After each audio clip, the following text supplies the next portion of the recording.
The first 20 games of the season, the power play here was struggling. But if you look sort of since then, you guys are top 10 in the league. I'm curious as to what you think the group has done so well to turn it around. Really. I think Cale has done a really good job. Like, sometimes it takes a little bit of time for them to really understand concepts and how he wants them to operate.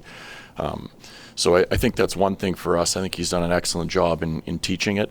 Number two, I think the puck speed has gotten much better for us. So they move the puck a lot quicker than what we were doing earlier in the year. And then the big C word always comes into play. When your top guys are feeling good about their game, your power play is usually pretty good as well. So there wasn't something tactical that was changed. It's just reps and getting used to what you want to do?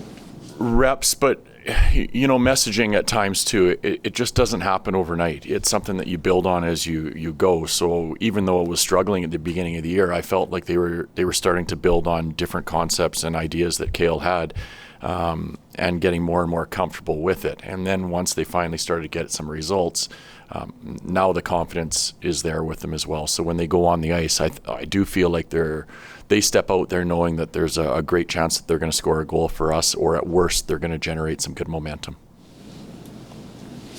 It's always cliche to ask about a guy returning, but it did seem like Chris had a pretty big impact on the room and on the ice here over his 4 seasons here, Ryan. Yep, he was a great teammate. There was a lot of things that you appreciated about the way he played the game, and I think with him being in Toronto now, I think people probably recognize how good of a player he is, and we saw that firsthand for 4 years. Is there a specific moment or a game of his that really stuck out for you? No, his consistency was off the charts. There weren't too many games where you're like, "Ooh, Tanny, you're not there." But the one thing that always stands out for you, like, no matter what the situation, I've never seen a guy play through things like he has playing through at times. So that's pretty impressive what he'll do for teammates. Ryan, Sweden named a replacement for their Four Nations roster today, and it wasn't Michael Backlund. I'm just curious, knowing he's the oldest guy on your roster, seems to be playing through something. Can that be a good news thing for the Flames, that he's going to get a break? Sure. You want them to get that experience without a doubt. And I know he would have loved to have been in that situation. Still, who knows? There's still some time before it gets going. But if it doesn't end up working out for him, then yep, absolutely. When you're an older player and you play as hard and you play the minutes that he plays, I think having some time away is a great thing. What has he meant to your group of late, especially? From day one, coach's message only goes so far unless your older guys are finding a way to continue to relay that message in the dressing room, and he was the number one guy in pushing it hard, and he found a way to bring the other 5 guys that we talk a lot about here into the fold with him. And I think collectively as a group they've been real important drivers of the way our team has played. So he is the guy that I would say initiated all that stuff within our room. Scoring 3 goals in the first period on Sunday night. I think that had only happened once before the season, and I know first period scoring has been a concern. Was there anything you felt that you guys really did right? No, we scored 2 power play goals. I mean, you're going to be in close games. All the teams you play against, they're close. And if you have opportunities like we had on a 5-on-3, I think you have to capitalize, and that's the first time this year we were able to do that. What are the biggest challenges the Maple Leafs present tonight? The same as we've seen in the past, the skill set of their top players. You have to know where they are on the ice, and they're playing a little different style than we've seen in the past, so you have to be ready for more of a trench type game where you got to make sure you're prepared to compete along the walls.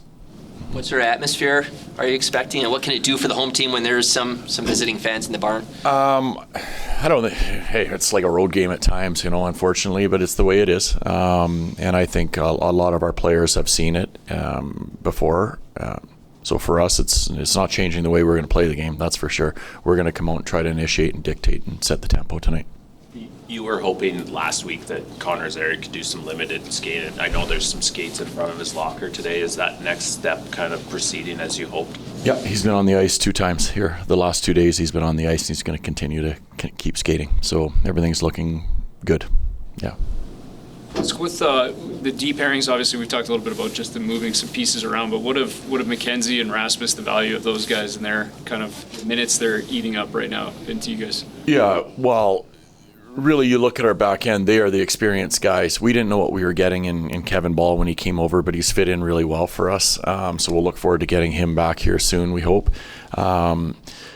But the other two guys, much like we talked about Michael early, like they are bringing the other guys into the style that we have to play. So they're eating and playing a lot of minutes, and they're playing in all situations, and they are guys that we lean on heavily.